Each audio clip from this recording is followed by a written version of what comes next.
Escola de Línguas Millennium.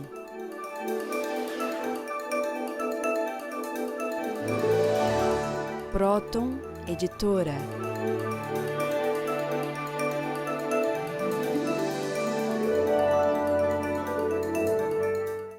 Olá, telespectadores do programa O Homem Universal. Estamos então com os senhores mais uma vez para tratarmos dessa ciência trilogia analítica ou psicanálise integral, que unifica os campos da metafísica ou teodiceia, da filosofia, mas especialmente da ciência. A ciência trilógica, ela aceita o campo do pensamento e do sentimento do ser humano, da espiritualidade também do ser humano, porque nós somos um todo integrado. Nós temos o sentimento, o pensamento e a ação no nosso ser, que são inseparáveis.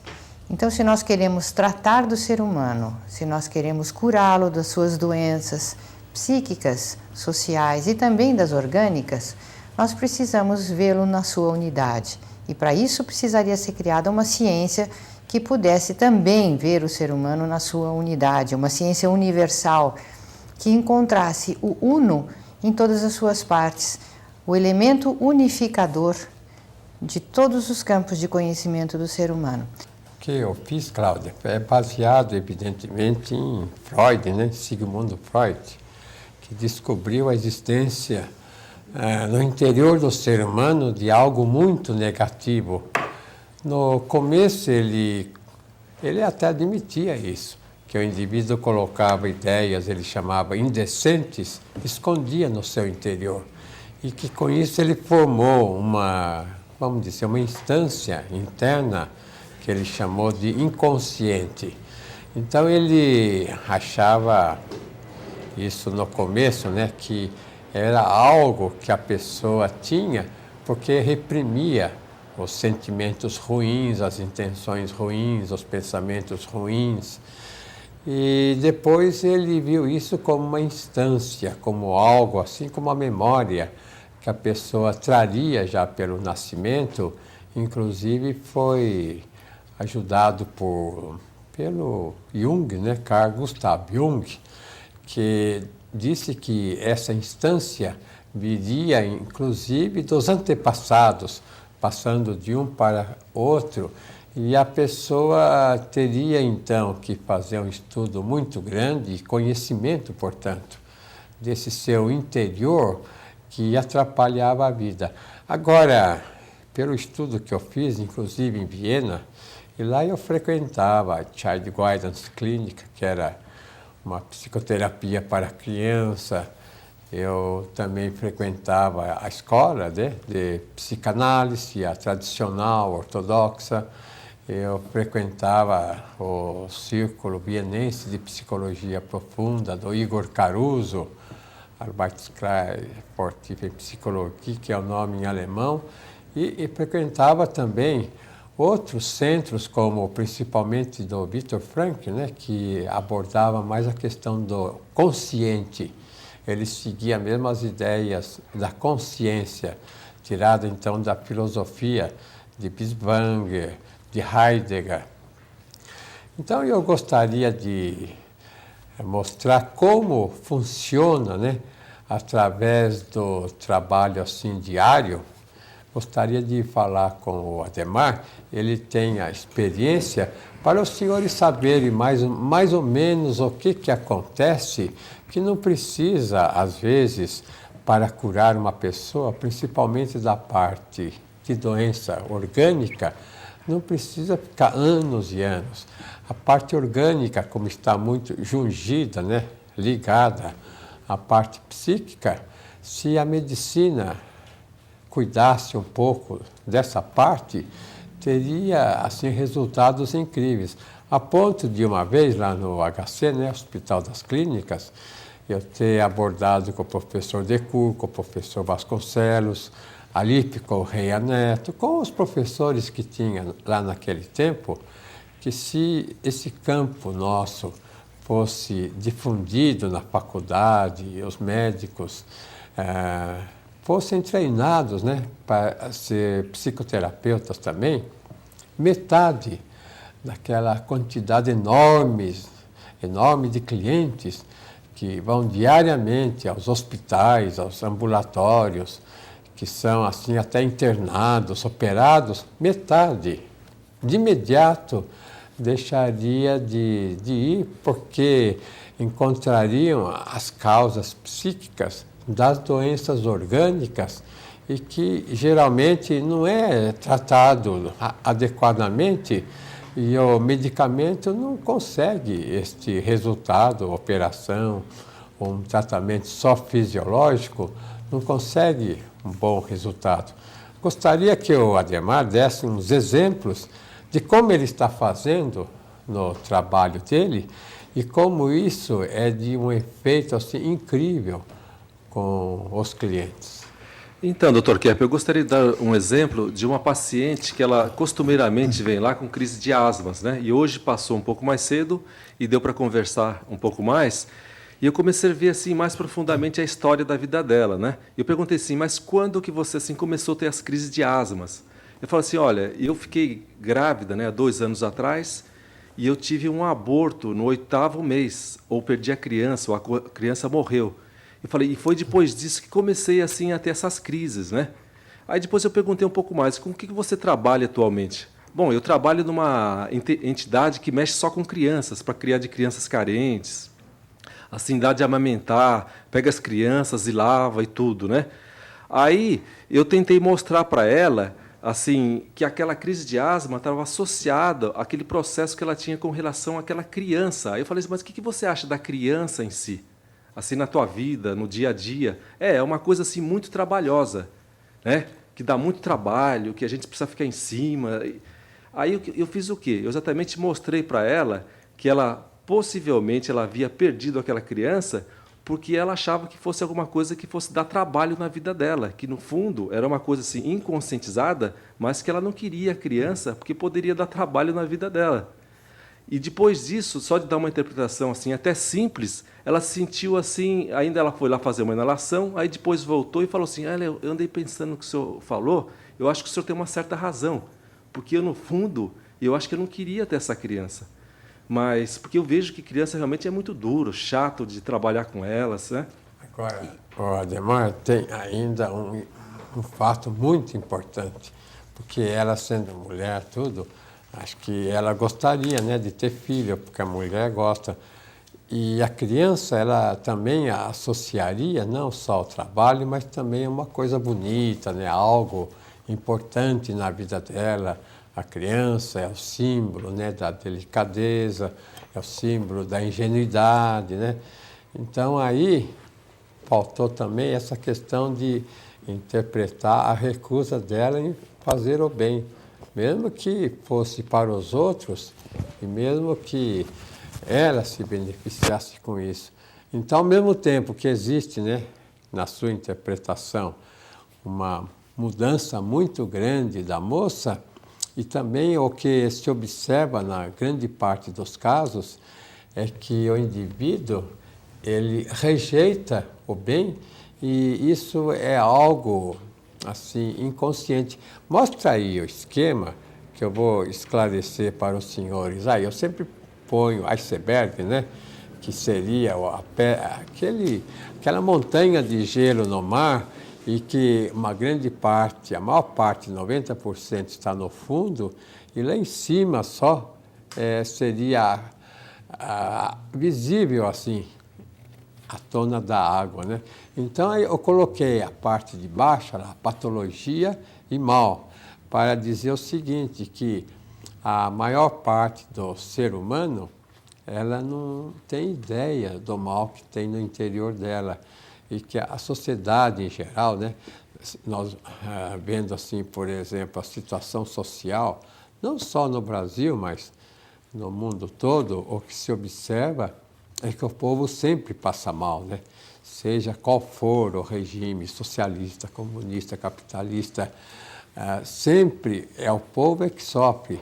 Como acontece, por exemplo, na guerra, que o povo é bucha de canhão para os poderes, né? Que tem interesse deles só, e às vezes contra o país, Então, a questão no mundo todo, né, de desemprego, de fome, a questão de tanta gente morrendo, de inanição no mundo todo, isso é algo que a estrutura social formou por causa da maldade do ser humano e que fica nesse interior do ser humano.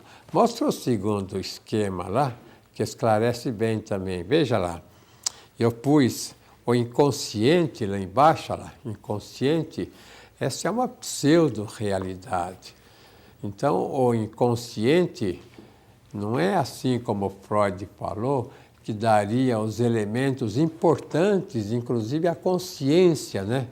Com o tempo, viria de lá para o indivíduo ter progresso na vida. Esse inconsciente é a parte negativa do ser humano, botando lá no esquema, essa parte mais escura embaixo, né, é dominada pela inveja, veja lá embaixo. Então, o inconsciente é praticamente a inveja. Depois tem lá a censura, veja lá em cima. A censura a esse sistema todo que o indivíduo cria no seu interior, e que é a ira, que é a raiva, a inveja, e que não deixa chegar na consciência. Então, veja, a consciência lá em cima, que é a verdadeira realidade. Então, o que eu quero falar com isso é justamente que o ser humano, ele vive muito mais no artificial do que no verdadeiro. Porque o real, o verdadeiro, é praticamente a verdade, né? É praticamente o bem e o belo, que a sociedade em geral não cultivam, fazer o bem para o próximo. Não só o poder, mas o próprio povo. O povo também não quer que o outro passe bem. Ele, quando vê o outro, assim, na fartura, ele tem raiva e quer destruir. Então, o que acontece é isso, é que a maldade, vamos dizer, está escondida, o ser humano esconde. Então, o grande trabalho da psicanálise moderna, eu acho que o nosso trabalho de trilogia analítica, é fazer com que a humanidade chegue, assim, conscientize essa parte terrível, que parece que é algo totalmente demoníaco que o ser humano tem no interior por causa da inveja, né? Um pacto, né, que o ser humano fez com os capetas. Acho que outra explicação é difícil de haver. Tem a Bíblia, né, que fala de Adão e Eva, quer dizer, lá dos nossos primeiros pais, e fala, não, Deus nós não queremos Deus, nós queremos aqui a cobra, o demônio, aqui a serpente, né, que eles dão liberdade para a gente querer fazer o mal que a gente quiser, viver como a gente quiser. Mas a questão é essa, é que desde que o ser humano fez essa escolha, então ele escolheu a morte, escolheu a doença, escolheu o mal, escolheu a guerra, as calamidades. Até todo o sistema, né, ecológico está prejudicado por causa disso. Que o ser humano, ele abandonou o bem que Deus deu e escolheu o mal, que praticamente o mal que é trazido pelos capetas, né? Já que o senhor mencionou aí o Antigo Testamento, a Bíblia, Dr. Kepp, eu me lembro de uma passagem do Evangelho onde Cristo afirma que ele não ia revelar tudo ainda, porque o ser humano não ia aguentar, não ia suportar saber. E que um dia nós teríamos que saber de toda a verdade a nosso respeito, a respeito dos nossos pecados, problemas e da nossa maldade. Voltaremos dentro de instantes para darmos continuidade ao programa de hoje.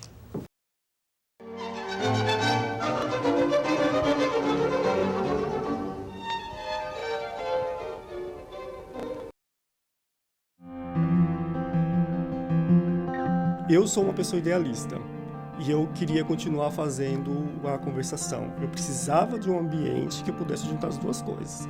Continuar estudando inglês, mas num ambiente que eu chegasse na sala de aula e falasse assim, eu quero mudar o mundo e não fosse reprimido por isso. Toda uma vida dentro de uma aula, porque não é uma coisa específica, você aprende sobre vários assuntos e aumenta até a sua expertise. Pensei assim, tudo que eu queria aprender na faculdade, eu estou aprendendo num curso de inglês. O que eu consegui mudar mesmo em mim foi um pouquinho assim. mas o que eu consegui mudar na minha vida, o que eu ganho foi muito maior. A gente tem a oportunidade de falar sobre o que sente, sobre como enxerga o mundo. Porque nela eu consigo entender o mundo e entrar nesse contexto universal, colaborando com esse mundo. A Millennium é a escola para mim, porque tudo que eu procurava numa universidade, eu encontrei lá.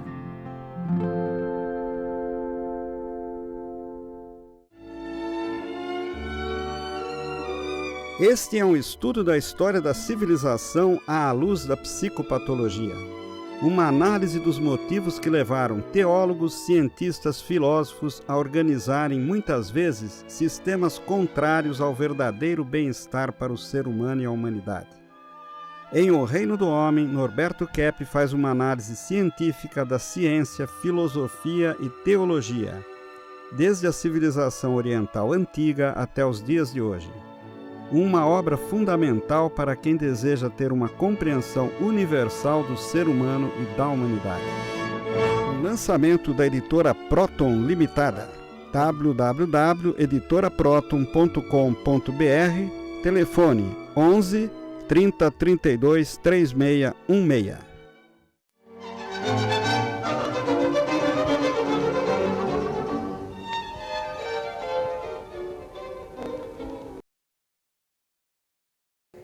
O Dr. Kepp falou no segmento anterior a respeito da maldade que existe no nosso interior, de forma algumas vezes consciente e outras muito mais inconsciente. Então, essa maldade, ela não só se manifesta através das estruturas de poder econômico social. Ele estava dizendo da quantidade enorme de pessoas que morrem de fome no mundo, sendo que há tanta quantidade de alimentos. Então, uma pessoa vê uma revista, vê uma fotografia, aquelas criancinhas na África e pensa, que maldade, né? Mas, se a pessoa que vê isso não faz nada para mudar essa situação, no interior dela, ela tem a mesma maldade daqueles que já estão executando. Por isso o senhor tem uma frase, né, Dr. Kepp? O senhor diz, aqueles que olham a destruição do mundo e não fazem nada para impedi-la, estão ajudando a destruí-lo. De outro lado, o senhor também estava comentando da ira que a pessoa manifesta quando tem que lidar com essa censura, atravessar essa censura e reconhecer os seus erros, as suas más intenções. Isso não é difícil da gente perceber. Basta mencionar o erro de uma pessoa, faça isso para você ver a reação de fúria que às vezes uma pessoa tranquilinha, boazinha passa a ter, né? Uma verdadeira fúria que ela manifesta. Eu estava atendendo agora há pouco uma cliente e ela contou o seguinte, vejam bem como na análise a gente dirige aos clientes, que inclusive as pessoas de saúde podem aproveitar.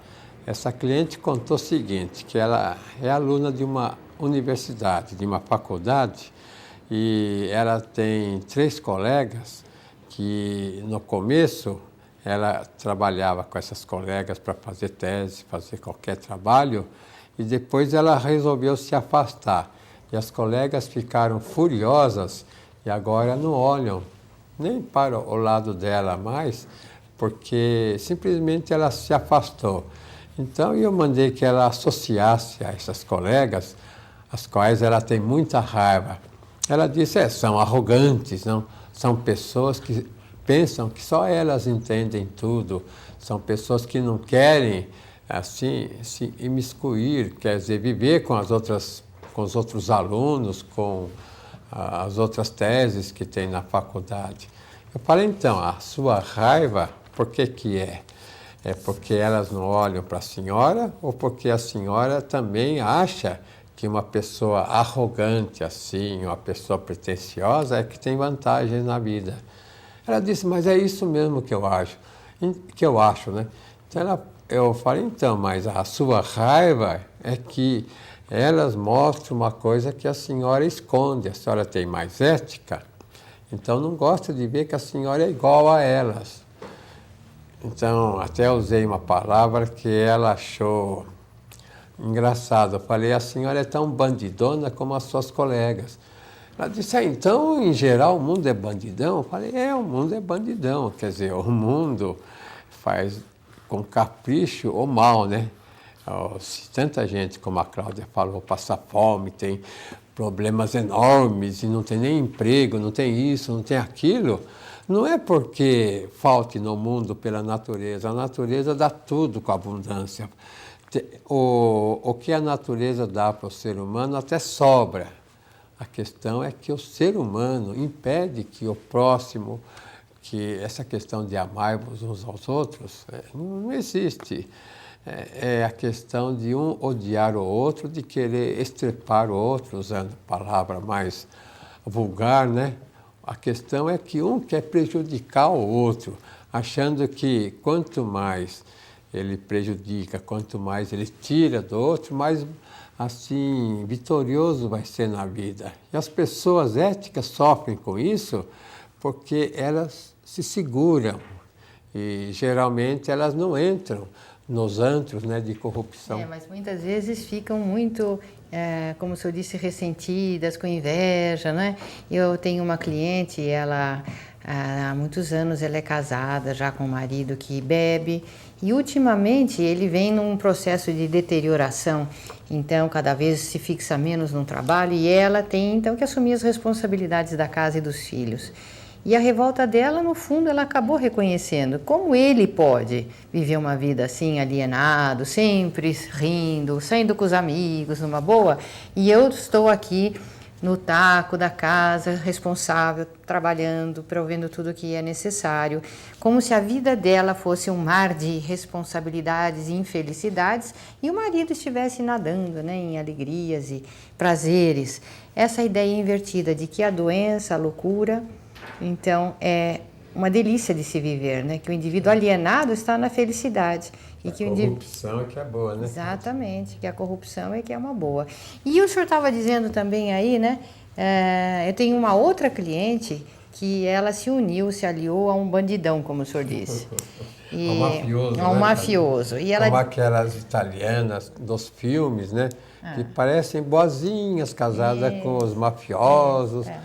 Que cuidam das crianças, são submissas, então, e não que elas casaram com bandidões, com a máfia, porque elas também, no fundo, são mafiosas. Sabe o que ela disse, Dr. Kepp? Ela disse o seguinte, que quando ela encontrou esse homem, ele estava num processo de regeneração, que ele tinha participado de atividades mesmo ilícitas no passado, mas que ele estava num processo de regeneração e que ele parecia muito másculo.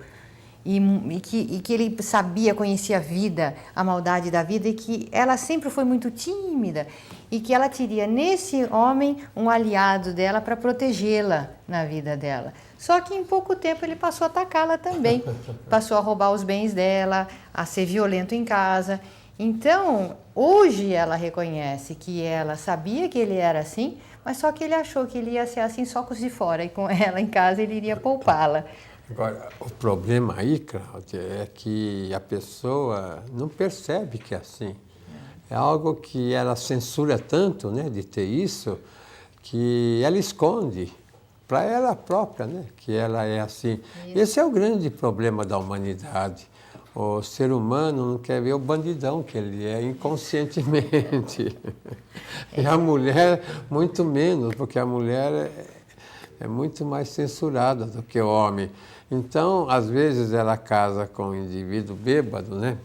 Indivíduo que bebe, não porque ela deteste mesmo a questão de beber, mas acha que ele está numa boa, bebendo, sem responsabilidade, sem trabalhar, nada. Aquela é uma vida que ela gostaria de ter.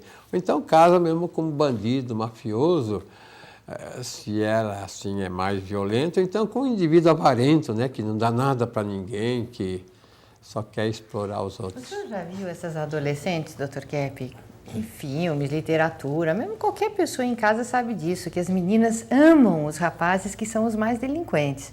Parece que o doente mental exerce uma atração especial nas pessoas, que é essa inversão que o senhor diz, ele tem algo assim de apimentado, de ousado, que dá uma ideia de muita força, muito poder, até charme mesmo, que atrai as mulheres.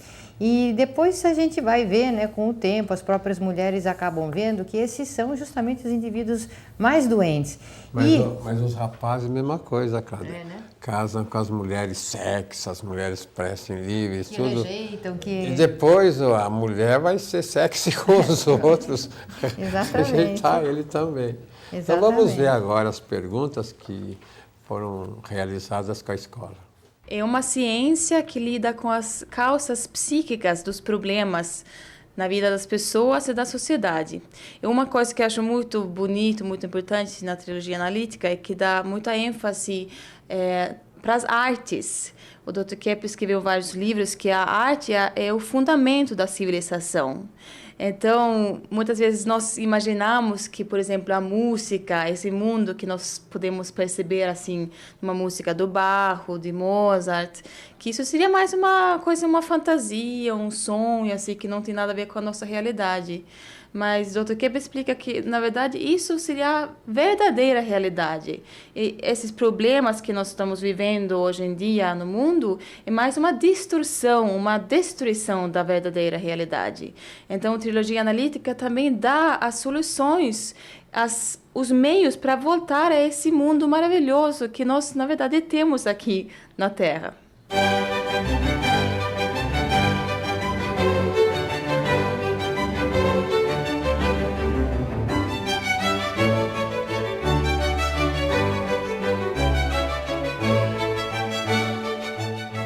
A trilogia analítica é um retorno, assim, ela nos ajuda a nos reencontrarmos. É um retorno, assim, à nossa essência. Ela nos coloca diante da consciência dos nossos problemas. Então, a partir do momento que a gente tem consciência do que aquilo que a gente está fazendo não está correto, se a gente está sofrendo que alguma coisa, alguma corrupçãozinha tem ali, né? Então, assim, a partir do momento que a gente admite nossos erros, toma consciência deles, amplia a nossa visão e a gente procura atuar no sentido de corrigi-los. Então, assim, é um retorno à ética, é um retorno ao bem. Para mim, trilogia analítica trata de resolver os problemas psicológicos das pessoas individuais. Os problemas psicológicos têm influência na economia, têm influência no que está acontecendo no mundo, assim. A trilogia analítica é uma oportunidade para o ser humano de ver a verdade. A princípio, assim, a primeira coisa que eu posso falar é um esclarecimento das coisas, do que eu sinto, do que acontece ao meu redor, das pessoas, né? Aí eu pensei assim, é mais ou menos como quando a gente faz pintura ou aprende a pintar, né? Então a gente começa a reparar mais, assim, todas as cores que existem na natureza, na vida, nas pessoas, tons diferentes. Para mim, essa experiência assim de ter conhecido a trilogia foi exatamente isso. Começar a ver, esclarecer, conhecer coisas que eu não via antes, por exemplo. Assim, no sentido de pessoa, no sentido pessoal meu e amigos, família, sociedade. Então, é esse esclarecimento de vida mesmo.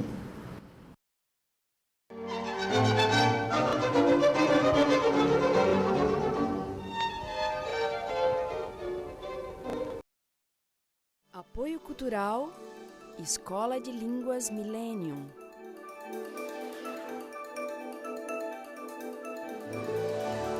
Odontologia Psicossomática Trilógica.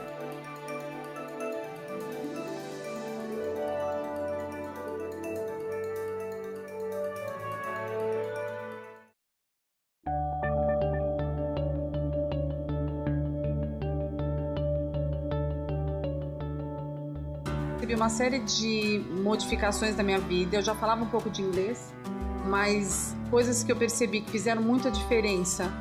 Eu estar sentada, por exemplo, num sofá e de repente eu estar mexendo no meu celular e eu estar vendo um filme em inglês.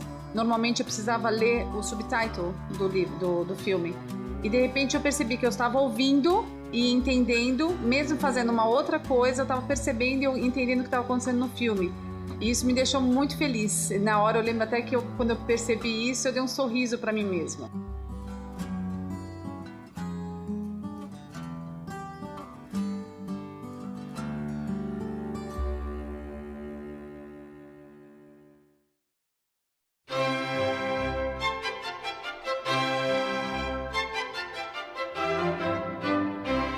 Este livro tem a finalidade de analisar o motivo pelo qual a espiritualidade foi colocada em plano secundário dentro da existência do ser humano. A humanidade está rebaixada a um plano inferior, sensorial e materialista, necessitando urgentemente retornar ao seu nível normal, onde a vida psíquica tem a total predominância. Leia Teologia Trilógica Científica, de Norberto Keppe, e participe dessa enorme mudança interior e exterior que já teve início na Terra com os indivíduos mais realistas.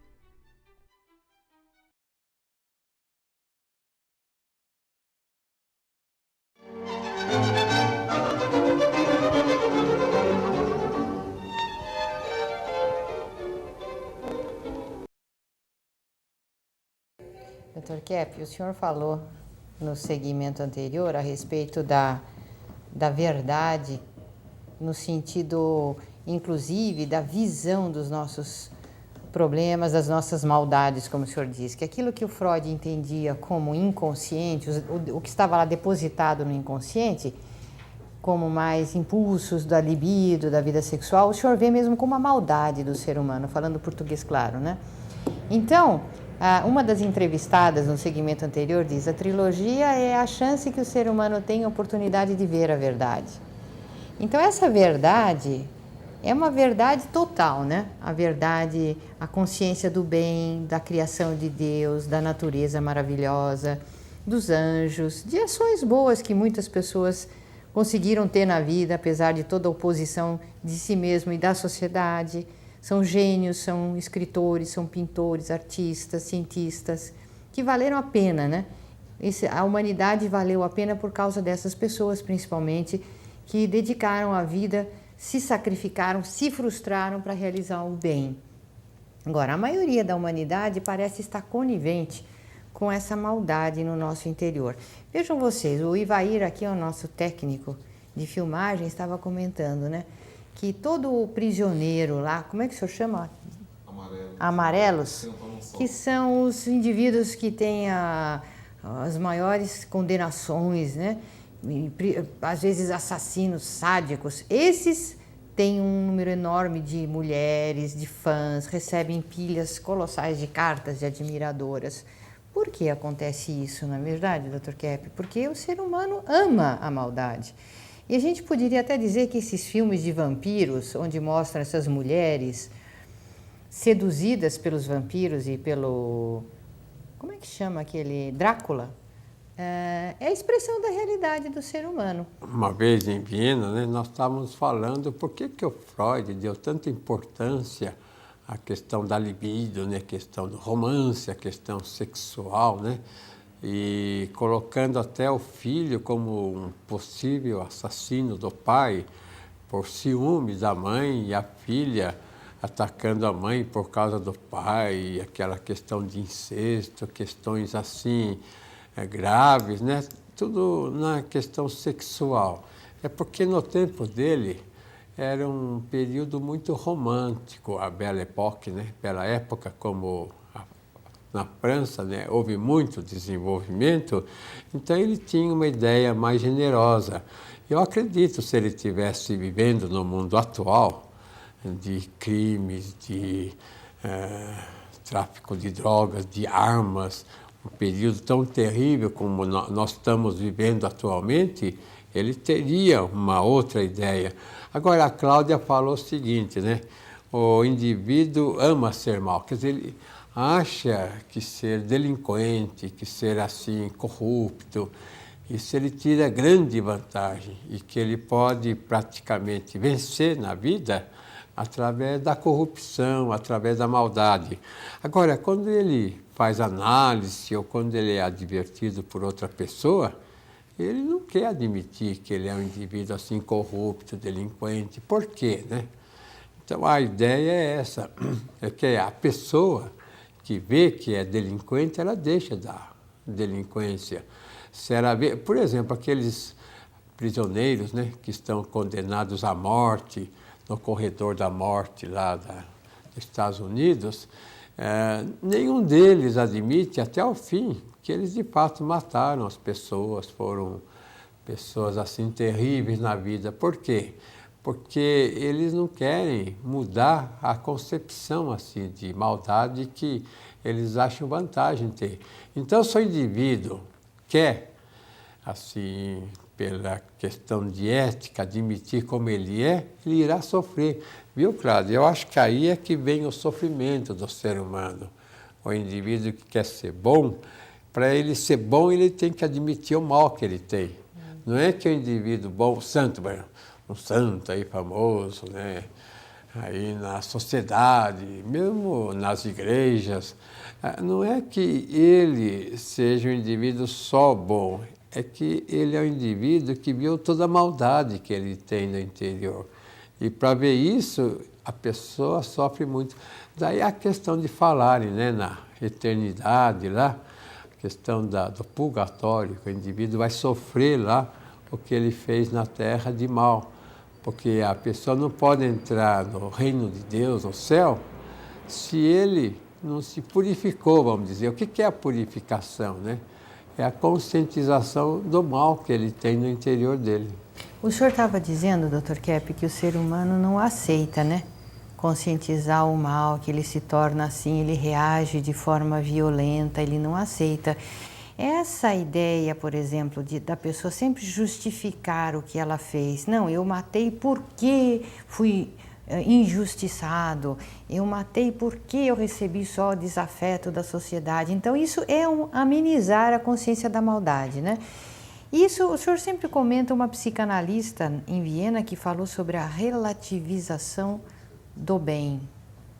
Quem era? Desculpe, eu esqueci o nome. Tem uma famosa mulher, Hannah Arendt, que ela falou que o ser humano, ele deu ao mal, por exemplo, uma desimportância, quer dizer, ela não falou que o mal se tornou banal na sociedade. A banalização do mal. Uma banalização do mal. Sim.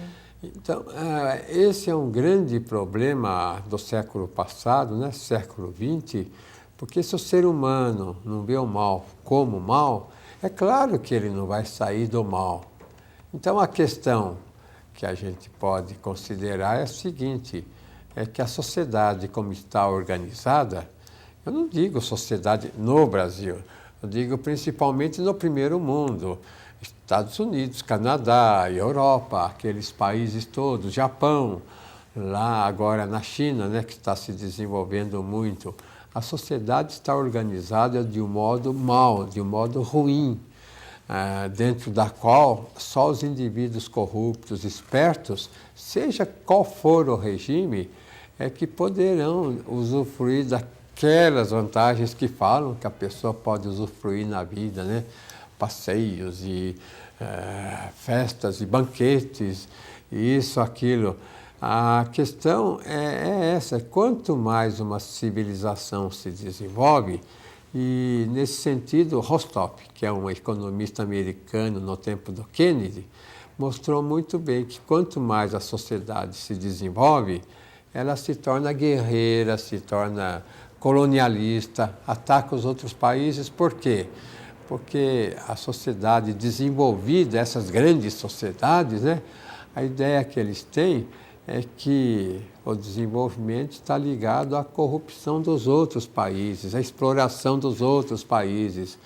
Por isso que as sociedades do primeiro mundo vivem às custas dos países que eles colonizaram e que eles exploram, né, como os países da América Latina, os países africanos, antes os países asiáticos, né?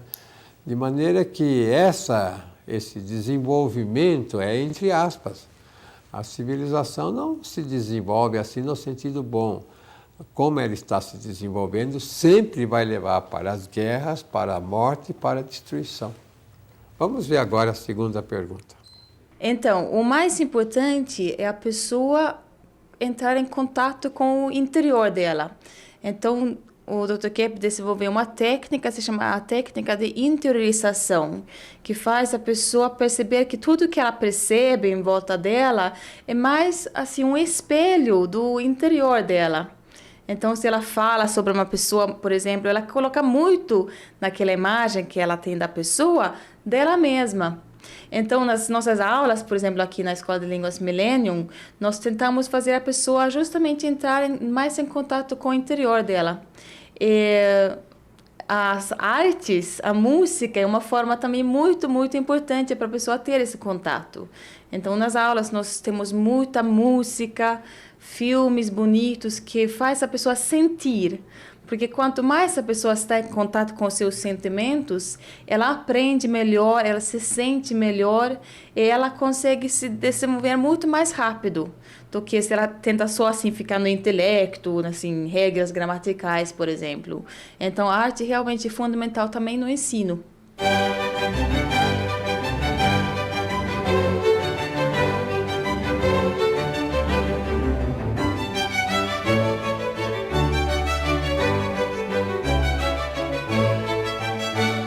Dr. Kepp coloca que educação é a gente colocar o homem na realidade humana e divina. Se a gente for analisar a situação da educação hoje, pelo menos na minha concepção, e eu que trabalho diretamente com esse fenômeno, né? Eu observo o seguinte, a educação hoje, ela é muito mais emocional. Então, assim, todo mundo reclama, a criança está sem limite, a falta de limites. Essa falta de limite está associada ao quê? De acordo com os princípios, né, estudados pelo Dr. Kepp, está associada basicamente à censura à consciência. Então, a educação trilógica, ao meu ver, seria esse resgate da consciência e ética da criança. A própria criança, como ela tem menos censura, por estar mais pura, assim, então ela consegue perceber, ela consegue assim agir mais no bem, perceber os seus problemas, perceber suas dificuldades, admitir essas dificuldades e aí tentar se corrigir, aí tentar se melhorar. Dr. Kepp também coloca um conceito que eu acho muito importante, o conhecimento, assim, no seu aspecto intuitivo, sensorial, intuitivo e intelectual. Eu vejo que a educação hoje prioriza o quê? O conhecimento intelectual. O conhecimento intelectual se sobrepõe ao conhecimento ético nos dias atuais. Por isso que as coisas que as crianças aprendem logo esquecem, porque não vê aquela aplicabilidade, porque ela não está operacionalizando esses conceitos. Então, eu entendo que a partir do momento que você retomar isso, que você trabalhar com isso, que você se colocar na ação, e é assim que a gente conhece, de acordo com o que o Dr. Kepp explica para a gente, eu achei um conceito tanto, né? O conhecimento se dá pela ação. Quando a gente operacionaliza esses conteúdos, a gente vê significado, a gente aceita conhecer e aprender. Porque, assim, uma fala comum, né, dos professores, mas a criança não tem interesse. Por quê? Todo o problema que a gente está vendo, né, nessa luta contra o conhecimento, essa recusa em aceitar esse saber, esse conhecimento. Então, se a gente oferece também alguma coisa desvirtuada, como que se aquilo não está correspondendo à essência da pessoa, a nossa essência que é o bem, o belo, o justo, né, a verdade, são os arquétipos, como que a gente vai, assim, conseguir essa aceitação, como que a gente vai conseguir desenvolver educação? A gente está colhendo os frutos de uma educação invertida, né? Olha, eu já fiz línguas em muitas escolas, assim. Essa foi a que eu me encontrei mesmo, porque eu estudo. É legal porque você aprende a língua e você aprende o que está acontecendo mesmo, assim. Você aprende a se conhecer melhor, ter mais consciência dos seus atos. Por exemplo, na análise, quando a gente tem que trabalhar e lidar com problemas que a gente nem percebe que tem. Por exemplo, para mim, quando eu comecei a fazer análise, eu comecei a dar mais valor no trabalho e coisas mais construtivas, em vez de destrutivas. Bom, tem vários exemplos, né? Por exemplo, como professora da Millennium, né? Então nós temos vários exemplos de vários alunos e tem o caso específico de um aluno que, depois de uma aula onde nós estudamos o texto da projeção, quer dizer, projeção, o que é? Quando a pessoa projeta no outro os próprios problemas, né? Então, o rapaz percebeu que ele projetava no pai todos os problemas assim que ele tinha de rejeição, de ataque ao bem. E depois dessa aula, ele entendeu que o problema era dele e não do pai dele. Então, ele se reconciliou com o pai dele depois de 5 anos que ele não falava com o pai. Então, só esse já é um resultado assim muito bonito de se ver, né? Que a pessoa entende assim uma coisa prática na vida dela, que às vezes ela passa anos sem perceber.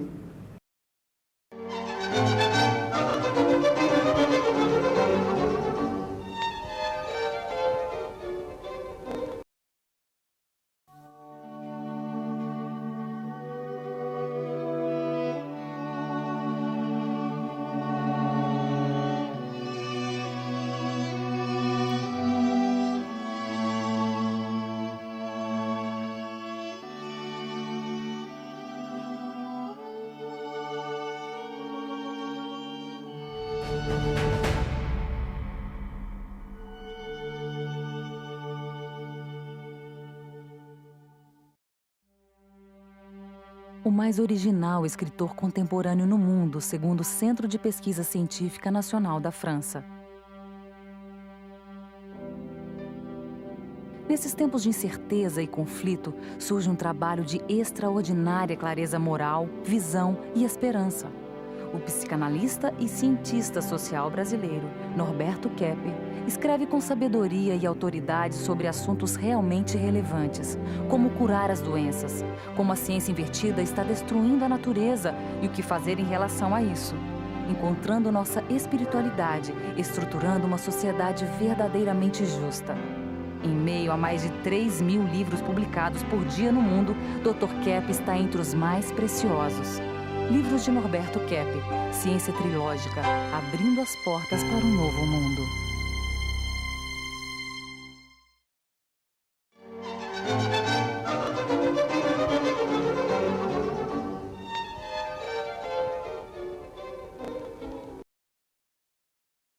Interessante, né, Dr. Kepper? Nós vimos uma professora primária dando o depoimento da experiência que ela está tendo em educar as crianças.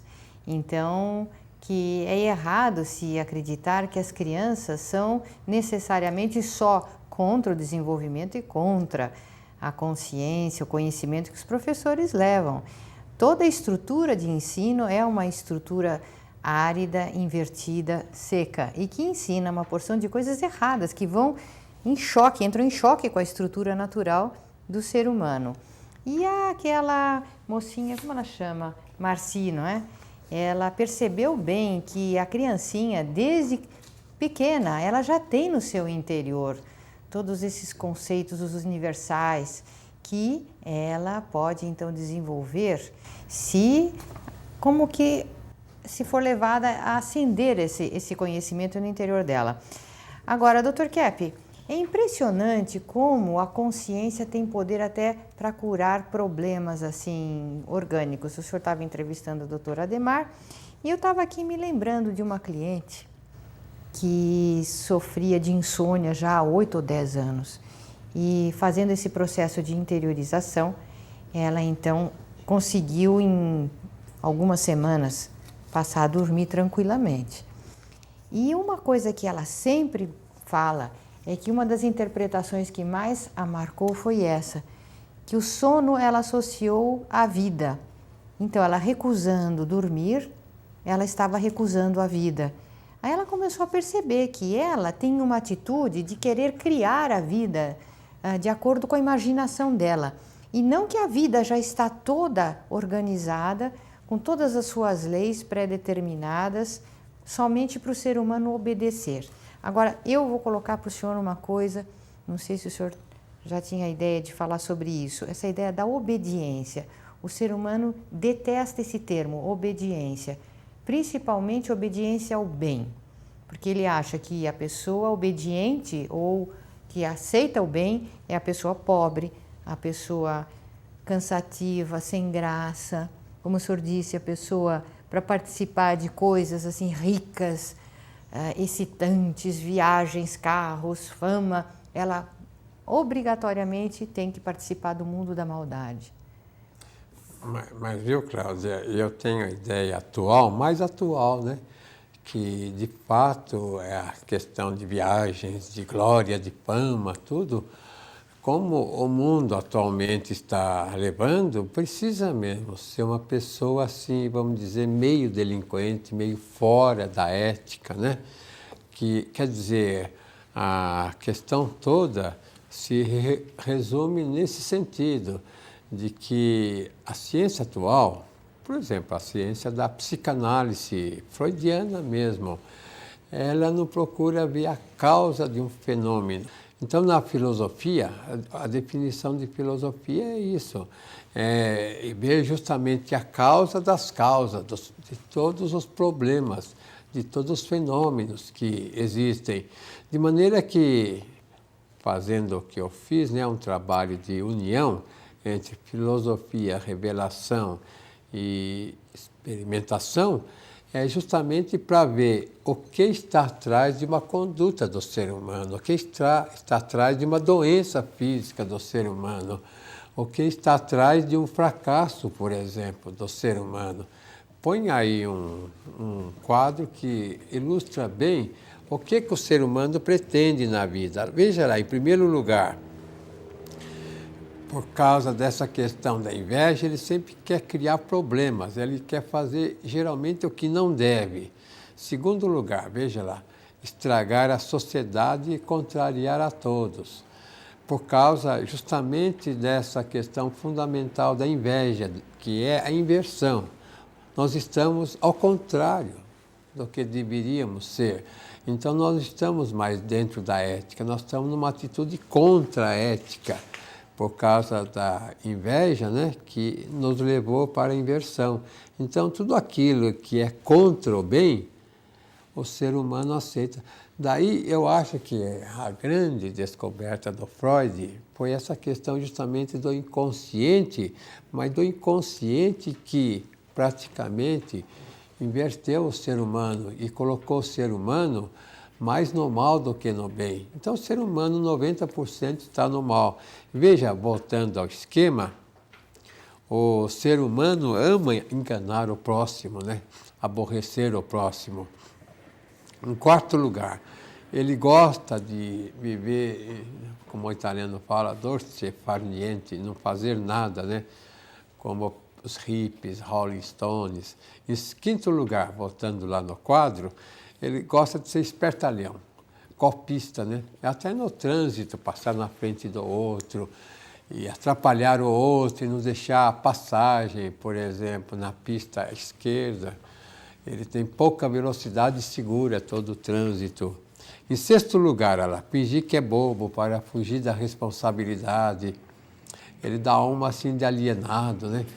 Ele quer logo se aposentar e fugir do mundo, se isolar numa casa, para fugir da responsabilidade. E, sétimo lugar, ter só prazer, né? Essa é a mentalidade invertida que a sociedade agora tem. Vamos ver, então, a última pergunta, né, Cláudia? Porque se o ser humano não começa a perceber as causas dos problemas, por exemplo, das guerras, da destruição da natureza, da fome, da injustiça, a humanidade nunca vai poder mudar, porque não adianta só assim mudar as leis, os políticos, religião, porque o problema está dentro do ser humano, essa inversão que o Dr. Kepp descobriu. Então, só percebendo, conscientizando essa inversão, o ser humano vai poder fazer uma sociedade melhor, ter vidas melhores, assim, relacionamentos melhores também. Então, eu acho fundamental para qualquer progresso na humanidade. Acho bem legal. Acho que esse método não devia ser aplicado só aqui, assim, na Millennium, mas devia ser aplicado em outras escolas, no ensino normal mesmo, ensino fundamental, para todo mundo ter acesso e se conhecer melhor.